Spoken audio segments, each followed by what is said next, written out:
Jésus descendit de la montagne et de grandes foules se mirent à le suivre.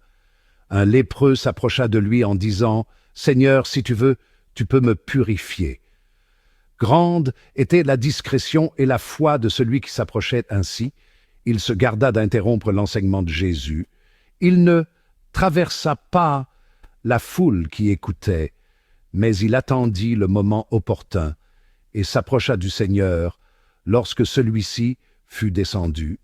Il ne s'adresse pas à lui de façon banale, mais avec une grande ferveur, en tombant à ses genoux, comme le dit un autre évangéliste, avec une profonde foi et une idée exacte concernant le Christ. Il ne dit pas « si tu demandes à Dieu », ni « si tu pries », mais « si tu veux, tu peux me purifier ». Il ne dit pas non plus « Seigneur, purifie-moi », mais il s'en remet entièrement à lui. Il le rend maître de sa guérison et témoigne de sa toute-puissance. Jésus ne répond pas « sois purifié », mais « je le veux, sois purifié ».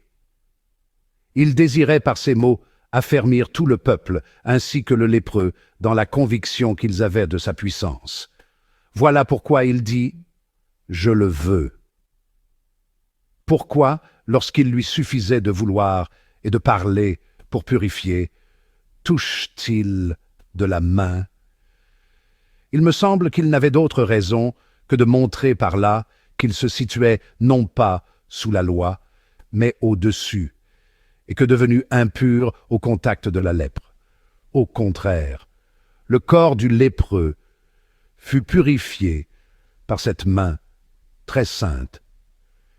C'est que le Christ n'est pas venu seulement pour guérir les corps, mais pour élever les âmes à la sainteté, et nous apprendre que la seule lèpre à craindre est celle du péché.